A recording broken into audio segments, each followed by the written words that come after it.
will hear the solution to most of the problems that plague our world. And it's a solution mainstream media ignores, even though it only requires us to make one simple change. Want to know what it is and transform your life? Let's get started. Hello, I am so honored to have one of my heroes, Angela Yvonne, your greenside concierge. She runs Vegan Pop Eats, and she is a force of nature. This young woman has single-handedly just decided people need to go vegan for their own health and for the planet, and I'm going to help them do that. I want to say you are my hero because you show that anybody who has the determination to try to make this a better world, to try to make it a kinder world, has the power. So, Angela Yvonne, how did you get it together to start Vegan Pop Eats, and why is it such a powerful force for convincing people to try out veganism? Well, first off, I'm going to fangirl because you are also one of the inspirations for me to even get into journalism. You are because it's important for, people, especially, people of color, to see other people doing things that are possible. And I just want to say thank you for even thinking that I was dope enough to even have a conversation with. And thank you, you're dope. Well, I think you're dope too. We're both very dope. But take it away. Tell us your incredible story. Well, it started with my mom. My mom had gotten breast cancer, and before that, churches knew my name, McDonald's knew my name, Chick-fil-A, Waffle House, they knew my name. But when she was diagnosed, I knew that it had something to do with the food. But I was also an aspiring on-air personality. I had already graduated from college. I also, I delved into the PR world for a period of time, but I always wanted to be on camera. And what they never tell you is that, yeah, you can get these degrees, but these, the coveted jobs are not, where you can find them. It's not like you can look in the newspaper and find, different opportunities in order for you to be on air. So I moved to Brooklyn, New York. I've been here for 7 years. And when I first moved here, I was just a vegetarian. The mussels had me in a chokehold, cheese had me in a chokehold, but I had given up like meat. And I was also, trying to figure out my space and my way in broadcast journalism, because I've always been a great storyteller. I've always been, pop culture is my thing. Like, I'm fluent in pop culture and I'm fluent in red carpet. So, I did like what most people do when they moved here. I did a lot of free stuff.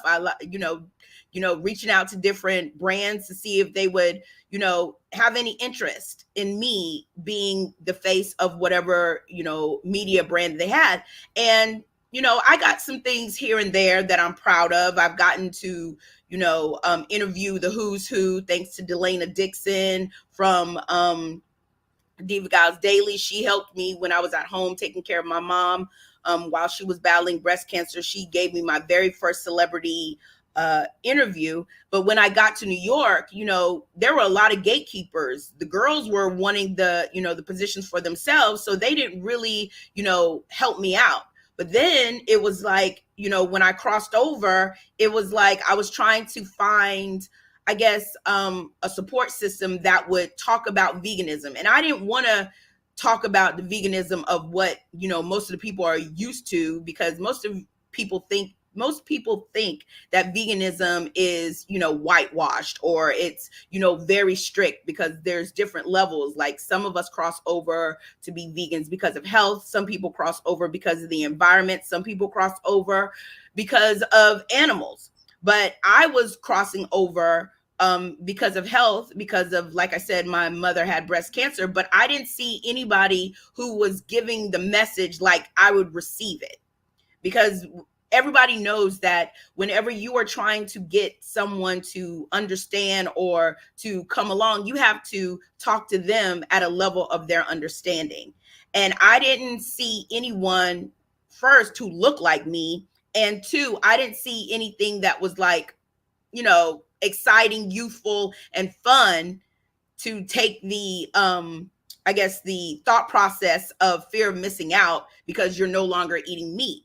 So my very first thought was, well, why don't I, create something that would let people know how dope it is on the green side. So while I was a talk show, and I want to say that's your slogan, how dope yes, it is on the green side.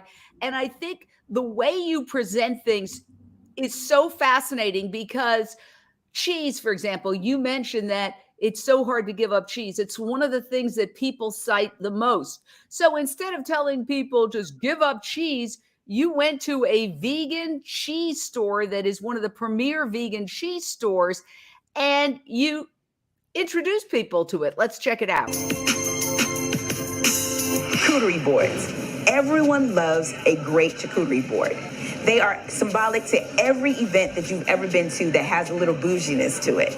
But imagine you walking up with artisanal cheeses and they're vegan. Well, look no further. We are here at Riverdale, located in the historic Essex Market, and it is the original vegan cheesemonger. Imagine that. Well, I'm going to show you how to level up.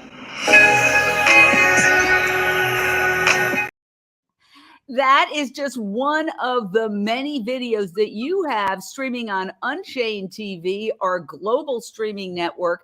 So please go to UnchainedTV.com and click on Watch Now or download the app on your phone for free, or you can watch it on your television set if you have an Amazon Fire Stick, a Roku device, or an Apple TV device. Just put in Unchained TV and you can watch all of her incredible videos. But what I love about this is that it's inviting. And that's why you say, I'm your concierge leading you to the green side. You're making it hip as opposed to just scolding people and telling them they need to go vegan. That's true, because what I've found out is that, first of all, people are reluctant to give up the things that they find comforting because, when you're telling people to give up meat or cheese or things of that nature, when the message is normally told, it's like, you just need to do it. But people don't understand that there's memories to different things. Like there's memories to making your grandmother's mac and cheese. There's memories to having, barbecues and things of that nature. So for me, I feel that, if the problem is me eating meat, I need a solution. I need something that's going to make me feel like I'm not missing out. And that's how Vegan Pop Eats came about, because I just want to show people that we eat good over here. We live in an abundance and it's animal free. We're not hurting anybody. Matter of fact, we are helping ourselves. And with helping ourselves, we're helping the planet. And we're just, being better people. And so that's clear. Let me say this. You say you have a very good track record of getting people to convert to veganism.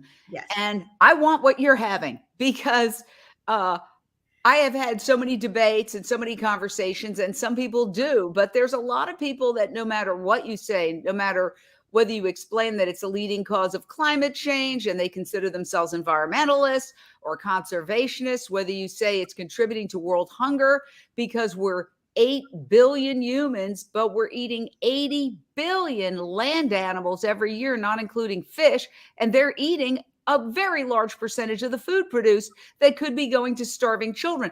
It doesn't matter what you say. There are people who are like, no. So how do you get to those people? You have a good track record with those very people. Well, for me, I find that people don't want to hear the negative part of it.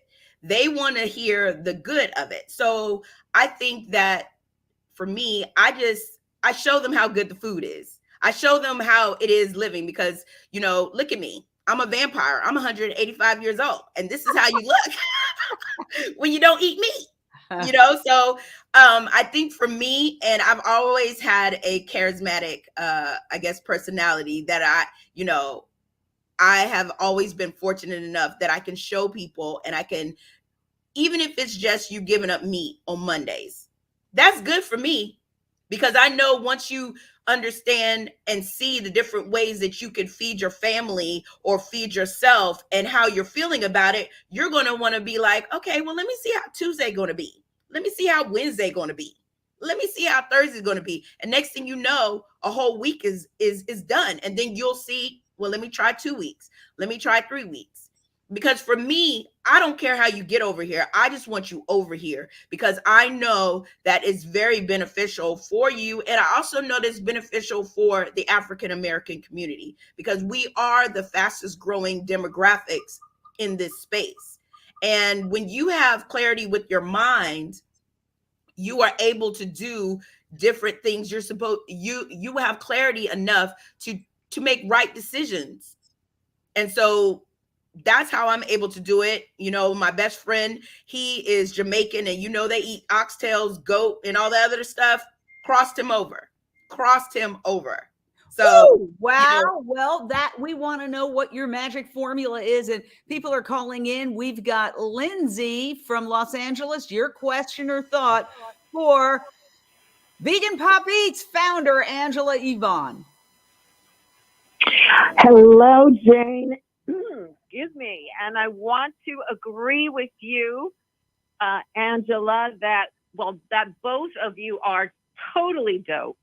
And I think what you're doing is so amazing in your green side concierge concept. I'm just blown away. It's so charismatic. I love your message. And truly, you have hit me on an emotional level. I'm serious. I'm just like, I'm smiling from ear to ear. And I'm so happy you're on our team. So thank you both. You are both totally dope ladies. And now, Lindsay, you have said that you've had trouble convincing people who are close to you to go vegan. Do you have a question? Because Angela is the one who has this.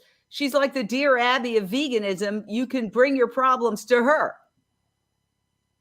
Well, I have a problem. My husband isn't vegan. I've always been really upfront about that. And I've gotten some shade from vegans about, staying with him, frankly. But I met my husband before I was vegan. And, I won't go into that part of it.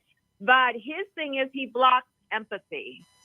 So he blocks empathy, and to the point where he will get violently angry, not violently, but angry enough to shut down and walk away if I ever even try to show him anything about the cruelty aspect of it, because he doesn't like the type of food. He hates beans, etc. So he comes from that platform of not even wanting to try the food. He only tries a couple of different things. So let's jump in here. And Angela, stand by, Lindsay, because Angela has techniques for that type of situation, which is oh so common. And, I've met your husband. He's a nice guy, very generous, allowed us, along with you, to have our UnchainedTV launch party at his home. Yes. And your beautiful, beautiful home in Los Angeles. So he's done stuff for us and we're grateful, but how should she approach him? Well, in my opinion, I don't think that you should show him like the negative aspect of it, because it's almost, whenever you show someone something negative about what they're doing, they're going to be very defensive. That's whether it's talking about food, whether it's talking about, you didn't wash the dishes this week, or whatever the case may be. People are never receptive to negativity. But if it was me and my husband, I would, do a couples night where you're just like, well, you know what? I've tried this recipe. Let's see how we can, let's see if it'll taste good. Just try to make it more fun where he's more receptive to it. And if you do that, I think that would aid you with crossing him over, or even just saying, honey, I've been feeling a certain way about, I don't know, just my health. And I want to see, how we could do something together, maybe on Mondays where we don't eat any kind of meat, but I'm going to show you how sexy this is. And I'm going to show you how this is going to taste good. Or you could feed him stuff and don't even tell him that it's vegan, because I find that people think that vegan food is different than something that you eat on a day-to-day basis. Like if you made him an apple pie, that's vegan. If you made him, tacos, you can do walnut meat. He wouldn't know the difference if you slow roast the walnut meat where it takes the nut out of it, and if he's an open-minded person as far as trying different cuisines, I think that would be a better route than you showing him the cruelty about animals, because all vegans are not animal activists. They grow into, being an animal activist. Like I came in for the health aspect because, it hit home with my mom, but I'm learning about animal activism. But you can't come to me and be like, Angela, well, what do you feel about all these pigs being, X, Y, and Z? Because that's not my lane. So you just have to come to him where his understanding, and if he loves food, I think that would be the way for you to cross him over. I love it. Okay. I think that's great advice. Get sexy in the kitchen. Yeah. Get naked. Yeah. I don't know about that. Let's not get carried away. Oh, we always get it's for the animals. Do what you gotta do. Do what you gotta do, for the Lindsay. Animals. Absolutely. Great Thank suggestion. you, Lindsay, and another amazing activist. Okay. We've got a caller on hold, Lauren in Indiana. Your question or thought for Angela Yvonne of Vegan Pop Eats. Hi, Angela. I love what you're doing over there. I wanted to share on a personal note, I am actually a breast cancer survivor. Yes. So I really appreciate what you're doing to educate about the health benefits of veganism and with respect to fighting and mitigating cancer.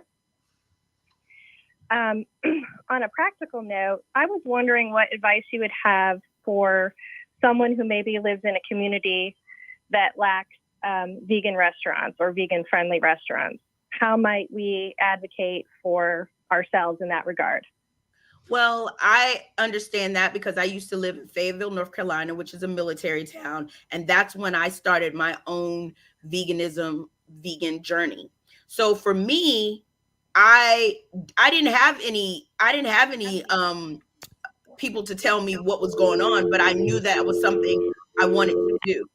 So for me, I just really started researching as far as, YouTube is free.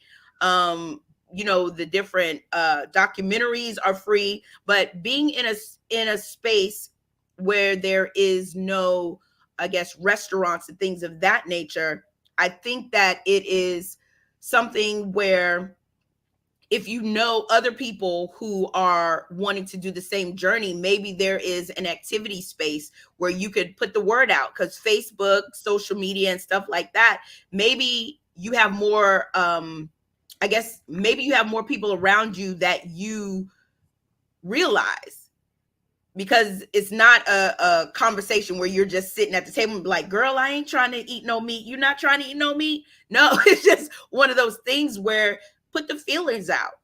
Yes, I agree with you entirely. In fact, I tried to start something called Your Plant-Based Neighbor or Plant-Based Neighbor, because we have a lot of vegan neighbors that we don't know about. Yeah. And connecting people. Like I know at least 3 people in my neighborhood who are vegan, but I stumbled across them. And it would be so great to have those people. And in places like North Carolina, in places like Indiana, there are tons of vegans, but we've got to figure out a way for people to get together with other vegans in their hood. Just like people out here are having barbecues in the summertime and there's this horrible meat smell. And I go in my house and I go, oh, I can't take that smell. But what if we proactively do like a vegan block party? I do have vegan cookouts all the time and everybody eats every last scrap of food.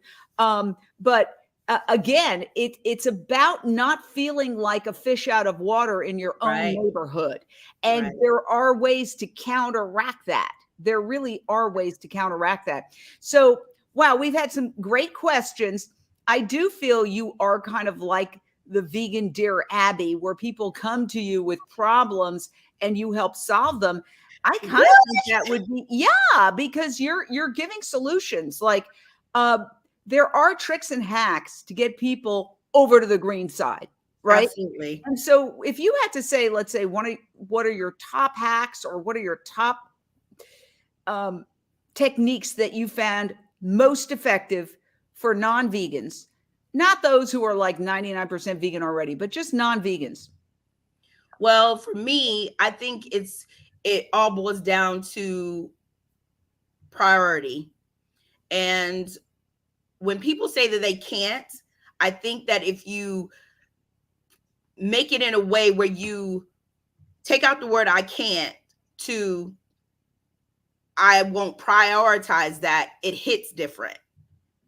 It Yeah. hits really, really different when you change the words because, I find that people just, want to hear something that's comforting, but they're not really willing to understand the truth of the matter is because the truth of the matter is they're putting chemicals in our food. The truth of the matter is, I understand that you want, hamburgers and lamb and things of that nature, but you're only eating those because of the seasoning. You're not eating those because you'll just go out and eat it raw. It has to be prepared for you and it has to mentally stimulate you in order for you to eat it. I got to tell you that we're just getting bombarded with callers who have questions, dear Abby, for veganism. Oh my God. All right. We've got Karen in Venice Beach. Your question or thought for Angela Yvonne of Vegan Pop Eats. I am just tickled that somebody even wants to talk to me about it. Karen. Hi, how are you? Hi. I'm so impressed with what you're doing. And I'd like to say that I used to work in the restaurant industry. And so I have a really good solution, first of all, before I ask my question. I think restaurants will accommodate people, even if they're not deemed vegan friendly. Yes. You just have to know to ask. That's all. And, you look and see what they have in their side. And most restaurants want to make their customers happy, and if you keep on going back, eventually they might even put something vegan on the menu, and that's kind of the way things started, I think, in the beginning with, I've been vegan since 1990 and the restaurants have slowly been coming around, Absolutely. So that's one thing. And then another thing is that I have challenges with people that I love. Like they think we're a cult. Yes. Vegans are a cult, and I introduce them to vegan food and they love it. But for some reason they're blocked, they're just blocked as far as actually becoming vegan. I think that the reason why people feel that it's blocked, it goes back to the memories of, food, of how, it makes them feel. So for me, I'm fortunate enough that I've lived in spaces other than North Carolina where there's, a huge, vegan suite. And now there are people who are actually making jobs of being consultants, going to different restaurants, making sure that there are vegan options. I live in New York City. It's a culinary vegan space. Any kind of vegan food that I want here, I can get it. But when we're talking about the smaller spaces, I think that it's more so, are you seriously looking for, things to go vegan? Like, for instance, in the smaller spaces, Aldi's is now getting on board with vegan options, and that's a grocery store. Even if you go into the Dollar Tree, there are smaller options that, of course, one of us should be, the spearheading, like, how can we get to these bigger brands and seeing how they can get more options. Like, that's something that I'm wanting to be part of as well, because, you have to show someone in order for them to see that there are better options. Yes. Somebody described this whole movement as making cruelty-free more profitable than cruelty.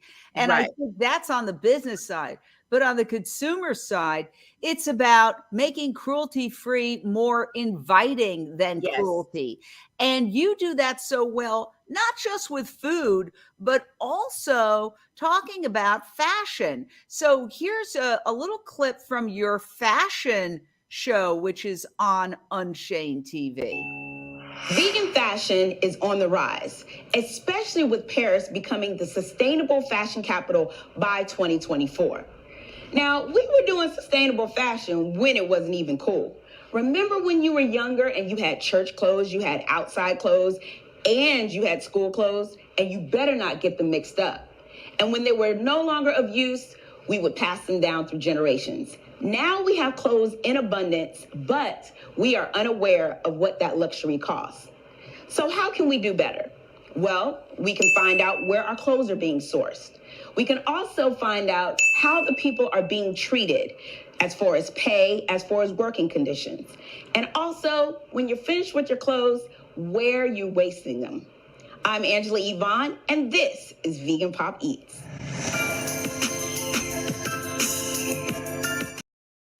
You just have a great way of communicating. I mean, you could be on a national TV show. That's the goal. Okay, well, we are a national TV show, Unchained TV. Yes. And I would like your help in taking us to the next level. You there's so many things I want to talk to you about, but one of them is how you mentioned that African Americans are the fastest growing demographic in the vegan space.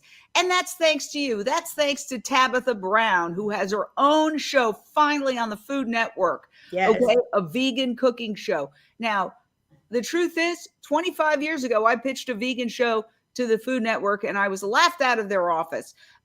So many people have tried to get a vegan cooking show on the Food Network. She did it. Kudos to her. You've got other people like the woman, Tracy McQuirter, who is I know Tracy. Yes. Yeah. It keeps growing. I think it was like 1 million Black vegan women. Now it's like 10 million Black vegan women. So you have all these people who are really showing the African American community in particular and everybody else that it's in our self-interest to jump to the green side. Yes. It is not a sacrifice. It is not an adventure. It is actually in our own self-interest. Can you expand on that for a minute? And then we're going to take a break. Well, being African American, when you look at our ancestry and things of that nature, we really weren't eating meat like that. We only ate meat when it was like celebratory. That's always a tongue twister for me. So eating meat really wasn't introduced to us until the colonizers came over. And then that's when we started, getting familiar with that diet. But as we see, and as we're learning, even the scientists and the doctors are now talking about, you need to slow down that consumption of meat. You need to slow down because our bodies were not made to consume as the large amount of meat that we are consuming. If that was the case, and I'll go back at it again, we would have teeth that can tear the meat without a knife and a fork. And I also like to say, if we were carnivores, when we saw roadkill on the street, we would salivate and try to eat it. Yes. Our dogs do, but we don't do that. It's disgusting to us. Gosh, there's so many questions, but we have to take a short break here on Voice America Radio, simulcast on Facebook, simulcast on Twitter, on YouTube, and most of all, simulcast on Unchained TV, our global streaming network. We're going to stay live on a Voice America Radio and Facebook. We're taking a brief break. We'll be right back. All right, we are still going strong here on Facebook and on our streaming network, Unchained TV, with Angela Yvonne. This is so exciting to talk to you. I feel like we've got a real talk show here, kind of like The View, right? Because we're talking about culture, and we've got to incorporate the plant-based lifestyle into our culture and normalize veganism so veganism becomes the norm.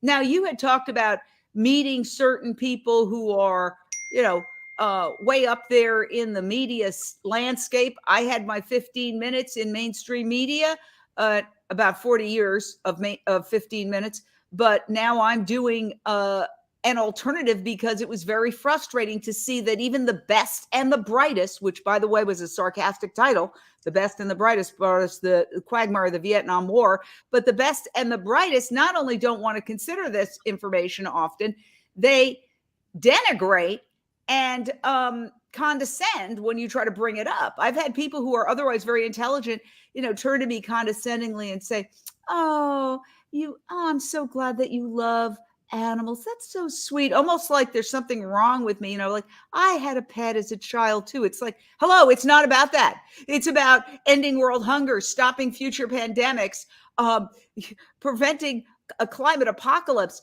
Why do you think that we get it and they don't when they're otherwise intelligent, compassionate people?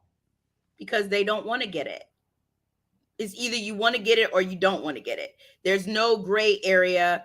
And when people feel that they have to sacrifice something, they are always going to be on a defensive, and they're always going to try to find negative reasons as into why. But there is no one on this planet that can tell me a positive reason to eat meat. And I used to love it. Like when I say Waffle House, Checkers, in North Carolina, that's all we had around us. Burger King, Wendy's. And my favorite at McDonald's was the number 2 cheeseburgers, large fried chocolate shake. And that was my thing. Yes. Get me a Whopper. I was getting it. But when I really decided that, my health was a priority, because, disease can only grow in an acidic environment. That's a fact. That's not something that I'm, just for a scare tactic. That's a fact. And if We're coming back, we're going to continue this in a second. Okay. Welcome back to Unchained TV on Voice America Radio. I'm Jane Velez-Mitchell, and you are now re-entering a portal to a transformative way of living. And we are here with the amazing Angela Yvonne of Vegan Pop Eats. And I am learning so much from her because really it's attraction, not promotion. Yes, I was shamed into going vegan. Howard Lyman, who had been on Oprah, remember, revealing the secrets of the industry. This is a quarter of a century ago. And Oprah was sued, but she was sued by the Cattlemen's Association. She won, and he was famous. And I did an interview with him when I was working at local TV here based on the Paramount lot. And afterwards, he and his publicist came up to me and they said, "We hear you're a vegetarian." I said, "Yes." And they said, "Do you eat dairy?" And I kind of hung my head because he had just told us about the horrors of separating babies from their mothers and the boy calves that are either shot or put on dead piles or put in veal crates. And I said, yes. And they said, liquid meat, like that, right at my nose. And that's when I went vegan at that moment.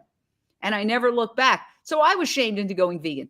Sometimes you got to shame people. But what you're saying is, for a lot of people, the best approach is to invite them and cajole them over to the green side. Yes. Because it's almost like dating.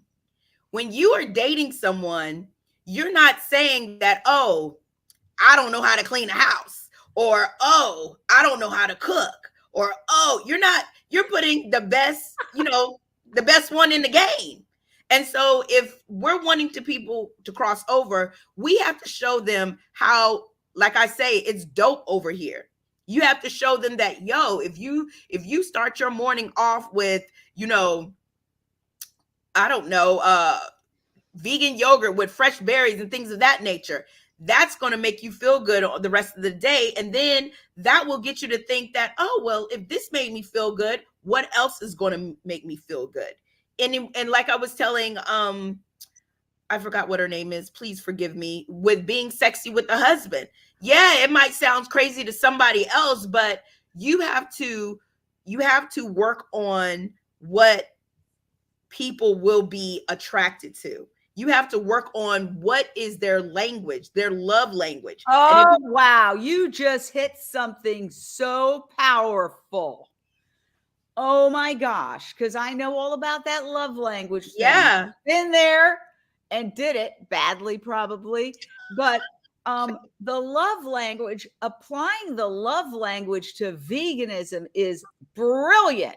It is Yes. absolutely brilliant. And it works. I mean, the whole comment about the love language, and I read the book, is that what happens is couples get together and you have this love language. Love to you, that means you do good works for people. You fix the light bulbs. Acts But of for service. somebody else, the love language is a diamond ring, or hopefully Right. not a diamond ring, a blood diamond ring. But and yes, Paige wants more about reaching them with their love language. So what are the love languages? There's like 5 love languages. I'm trying to remember now. There's doing good things, right? Praise, Yes.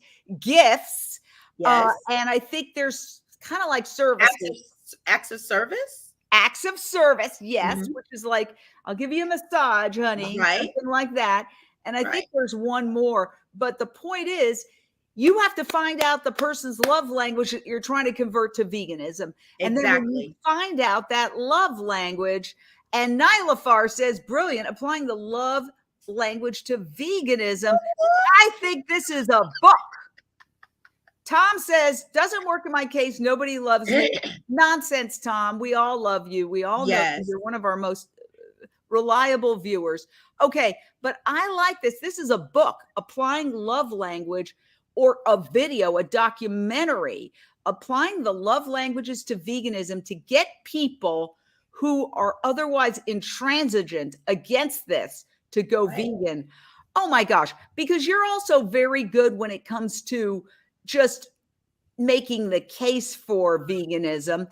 And I'm going to just play a little clip of you doing just that. Vegans and meat eaters always have arguments, or should I say passionate conversations, about whether or not we should consume meat. Debates range from, well, why do we have canine teeth in the front, to we've always eaten meat. And the biggest one is, I need my meat, etc., etc., etc. But I have a couple of did you knows, just in case. Did you know that our canine teeth are more closer to herbivores? In order for us to be considered a carnivore, our canine teeth should be larger, and we would also have long claws in order for us to be able to tear down the meat without using forks or knives. Our digestive system was not built to consume meat. Carnivores have short intestines versus our longer intestines, which allows us to break down fiber and allows us to absorb the nutrients from plant-based foods. Wow, that was so well said. And again, if you want to watch more of Angela Yvonne's amazing videos, you can go right to Unchained TV. You can watch online, go to Unchained TV, click watch now, and then go to series. It's Vegan Pop Eats, the series. And the program has been rated V for veganism, where meat is obsolete. That is so adorable. But getting back to the love languages, can you give us an example? So let's say somebody's love language is acts of service. How would you apply acts of service? That happens to be my love language. Like, I do things for people. I don't want to go out and buy something consumeristic, but I will do an act of service. So how would you apply that to veganism? Well, for an act of service for veganism, it would go back to being in the kitchen. There is no one alive that does not like for someone to cook for them. And to take, like, for instance, if I was a wife and I ate meat, if my husband took the time out to cook for me and to know that they thought out, you know, the appetizers, the entrees, the I guess desserts, I would be more open to taste the food and have an open mind about it because he put love in thinking about me. Another way of acts of service is, I don't know, you could get food delivered where no one has to cook. And they're, you know, y'all are just, you know, sexy for the bedroom, I guess. But I honestly believe that, you know, it is not that difficult crossing over to here. You just have to understand the person that you're talking to. And from my experience, people are always open-minded. It's just the way that the message is being said. Now, if someone came to me and was like, Angela, you don't need to eat no meat because of blah, blah, blah, blah, blah, I'm not going to hear that. But if you say, oh, I made this lasagna and I have some left over, you want some? I know that you're hungry, and you eat it. Well, what is this? What's this? Well, it's a vegan lasagna. Where did you get that from? I've never had vegan lasagna before. And that's when you get them, because they're just like, well, I want some more of what makes me feel good. I want some more of that. So once you get them in the space of wanting something that's going to make them feel good, feel comforting, that's when you're able to, show them that, oh, maybe we can incorporate a meatless Monday or, a taco-less Tuesday. Maybe we can do that. You have to make sure that the mind portal is open before you come through talking about, they killed Bambi across the street. Nobody wants to hear that, because, they'll feel responsible for the reason why Bambi was killed across the street. And they are responsible for why Bambi was killed across the street. But you can't say that if you want them to cross over, Jane. I got it. I think these are great tips, especially everybody's crazy about this, applying the love language to veganism. Yes. So let me talk to you a little bit about the whole idea of what a new phrase that I stumbled upon. I thought it was absolutely brilliant: food colonialism. Okay. I only recently learned that cows and pigs are non-indigenous to the Americas, that cows were brought over on Columbus's second voyage, reportedly, and pigs were brought over in something like 1539 on the boat of a Spanish conquistador. So here we're getting all this messaging that this is tradition, that this is what we're supposed to be doing here in the Americas, when these animals are not indigenous to the Americas.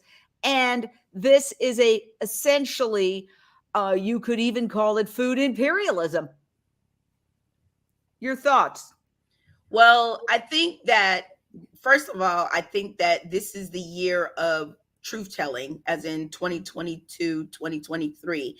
And a lot of people are starting to realize that the things that we have put in place, as in traditions, were really, I think, was a psychological play, because that also goes with the fact that, being responsible for something that's happened in the past is a hard pill to swallow for a lot of people.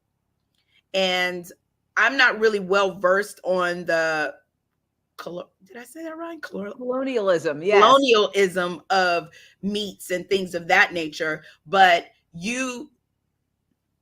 as I'll operate on a kindergartner's mindset, you can tell which animals are, I guess, related to the different environments because of what they look like, the way that they keep themselves warm, and things of that nature. A lot of the things that we have found convenient were brought from a different place, and we just made them adapt. And I think that that's also part of what veganism is to some people. People are not wanting to adapt to something that they are not familiar with. So let me just bring it in another way, is that there are those who now argue and make a very good case that it's food colonialism, in that sort of European food patterns were brought here to the Americas and imposed on people and then called tradition. Whereas if people actually look at their original heritage, they would see that it's primarily plant-based. Yes. And that doesn't just apply to any one group, because across the years, I have heard every single ethnicity and national background say, I could never be vegan because I'm bum. Okay. I'm Puerto Rican and Irish. Right. I've had people say to me, I could never be vegan because I'm Puerto Rican. I could never be vegan because I'm Irish. I could never be vegan because I'm Italian. I could never be vegan because I'm African American. I could never be vegan. And it's all just a construct in their heads that is not even connected to reality. Absolutely. And it was done intentionally. It was done intentionally for us to think the way that we think. Because when you're taking away, because even though your background may be Puerto Rican, and Irish, I know that there's Native Americans somewhere in there. Well, yes, I'm very proud to be. Yeah. So if you think back on how your culture survived and dealt with things, that's where you will find the truth of, you know, how you were able to survive. Native American culture, African American culture is primarily plant-based. Yes. Okay, so also in the Asian world, yes, they're very heavy on vegetables. Meat alternatives and faux meats were invented in Asia and mastered and brought to the United States. Yes. So if you look at what they call the global majority should naturally be inclined toward plant-based. Yes. But we've been indoctrinated with advertising and with government campaigns. Even the USDA's campaign is to promote meat and dairy. The USDA is run by a dairy industry trade group leader. Okay. Absolutely. So yeah, Tom Vilsack, and he was the USDA chief during the Obama administration, and he's back again. And he is a dairy industry trade group leader. And he is about promoting dairy products. So how can we get a government that's been co-opted by these industries, which includes the pharmaceutical industry? Because most people, if they were eating a healthy, whole food, plant-based diet, wouldn't need the cholesterol lowering drugs and the erectile dysfunction drugs and the stent operations and all the other things that come with an unhealthy diet that is now creating a worse longevity rate for the first time in recent memory for Americans. And so how do we convince people, hey, you're supporting your own oppression when you eat meat and dairy, particularly through fast food? I think that it starts at the grassroots level. And I think that it starts with the families, because with families, you teach the next generation how to eat. So, okay, I get it. Your ancestors and things of that nature, was eating meat and eating different things. But you can start with yourself, because what I found is that whenever I crossed over to veganism, vegetarianism, whatever you want to call us, the people around me started to be more aware of what are the things that they're putting in their mouths. Now, I'm not saying like everyone has crossed over, because everyone has their own cross to bear, and, maybe it's not a priority for them. And I don't shame anybody for it, but I do, it's a non-negotiable. I'm not eating any meat. So if I'm coming over to eat, there needs to be, vegan things for me to eat, else I'm not coming. So I think that it starts with each individual. And then it's almost like, what was that commercial a long time ago? I told two friends and they told two friends, and so on and so on and so on. I think that that's how it will, I guess, grant a spark. But we can't ask for the government to do something and we're not trying to do it at a lower level. Because if you're going to the government with it, you need to have more than just 4 people doing the bankhead bounce in the courtroom talking about we don't need to eat no meat. No, it should be like, okay, so this state right here decided that we're not going to eat any meat anymore, and this is the benefits for this, this, and this.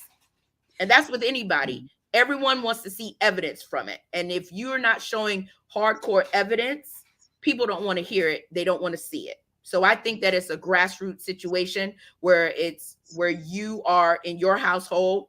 If you have young kids or if you have, children, you decide that, what, we're not doing this anymore. I feel like my life is valuable. I want your life to be valuable, and train them how the way you want them to go. Now, I neglected to mention one person we have focused on Unchained TV, and that is Pinky Cole, who does the Slutty Vegan. And she has taken a very risque, humorous approach. She calls her brand the Slutty Vegan, based out of Atlanta. She's got restaurants popping up everywhere, food trucks popping up everywhere. She's got a new book. She's approached it from a very hip standpoint. She Right. has a burger named Menage a Trois. Yeah. She's getting risque, but people love it, and it's a wild success. Yes. So does that sort of dovetail with your point? Yes, absolutely. Because people, she's taking the, I guess, rudeness of being called a slut, and she's making it fun. And when people are experiencing fun, they're more likely to be like, well, they're going to chase that feeling. And that goes exactly with what I'm doing with Vegan Pop Eats. I want to show you how dope it is on the green side. I want to show you that it's not your mom's veganism anymore. And yes, you can have a good time over here. You laugh, you giggle. I look well nourished and moisturized. Like, what else is there to show? Because that's my evidence. And with me showing that evidence, people are more open to see and understand where I'm coming from. Now, I'm not a vegan scholar, because we have different levels of veganism. We have people who are really like, if you wear leather, you cannot be vegan, or if you stand beside leather, you can't be vegan. No, that's not the approach. The approach is, I don't care how you get over here. I want you over here. And once you get over here and see all this goodness, you will take your health and the things that you're putting in your mouth and make it a priority. You just have to get over here. It's like a vampire. You have to invite me in. And once you invited me in, then I can do my work. But if you don't invite me, I can't come. So where are you going to go next? What's next? Aside from, I think, having a show on Unchained TV, a live talk show, I think you would be great for that. Yes. I would love that. But for me, I know that Vegan Pop Eats is going to be a global brand. So for me, I'm wanting to expand my territory. I want everyone to understand how dope it is over here on the green side, how we live in abundance. I want to have products. I want to have, I want to be operating in the spaces where, veganism can be luxury. It's not, it's not the fuddy-duddy that you think, and we're all, hipsters coming through here. I want to show that veganism is sexy, because I know this is PG, but it's been said that vegans taste better. Like, I want people to understand the whole aspect of living in this life. You have better stamina. Your skin looks great. Look at me. I'm a vampire, 185 years old. You have energy. Your mind is clear. And with your mind being clear, that allows you to make better decisions. And when you're making better decisions, you don't want to harm anybody. You want to feel good all the time. And I'm not saying that there's no pros and cons with being veganism. I get it. There's levels to it. Like, I always say that veganism is like high school. When you first come in, yeah, you're excited about the faux meats and all these other different things, but then you'll graduate to plant-based, you'll graduate to raw, you'll graduate to alkaline, you'll find your happy medium. But with your medium, you'll realize that you did good for yourself, you did good for your planet, and you did good for the animals. That's it. Wow. I think this is so inspiring, and I just love your energy and your message, and you just naturally know how to make veganism fun. And that is the thing. It's fun. Because it is fun. I mean, I would say my worst day as a vegan is better than my best day as a non-vegan. Absolutely. I was never really a meat eater. I grew up in if you consider fish meat, which I certainly do, I was, because I grew up in a pescatarian household, essentially. But I have to say that, half measures don't really avail us as much as just going vegan. And when I got rid of the dairy, let's talk about dairy for a second. The global majority is allergic to dairy. The National Institutes of Health itself says that more than 60% of the public is allergic to dairy. And nevertheless, our government pushes dairy. We've got only 1 minute. Your final thoughts on that? Don't eat it. Don't drink it. We have milks. We have nut milks. We have rice milk. We have any kind of milk that you need. You just have to figure out your texture. I used to drink milk. I love my nut milks better. I feel better drinking them. And everything is intentional, because if you stay sick, that's more money that you're giving to, medicine, and you're keeping the doctors employed. Absolutely. And as somebody very wise said, we're all being factory farmed. They need Yes. us to get sick so they can make money off the pills and the operations. Notice there's not a lot of commercials out there for apples. No. Okay. There's a lot of commercials out there for pharmaceuticals for people who are increasingly sick. Absolutely. I want to say it has been such an exciting interview. I want to talk to you offline. Stay there when we're done, because this was fantastic. Everybody, go to Unchained TV. We are a global streaming network for veganism. Unchained TV, free to download. Thank you so very much. Okay. Yes. Woohoo. Yes, I honestly think you would be so great. I just want to say thanks. Thank you, Matt. Appreciate it. Thank you, Oh, Matt. you're welcome. Thank you. Have a great day. Have a great one. Thanks. I hope Bye. that was good. Oh, it was fabulous. You're a natural. Like Tom says, please bring her back. Oh, thank you, Tom. Yes, appreciate that. everybody liked this very much. And I think you could do a great live show. Like I do this via StreamYard every Monday, which also is on Voice America Radio. And then it goes on all these other, like Amazon Music, iTunes, blah, blah, blah.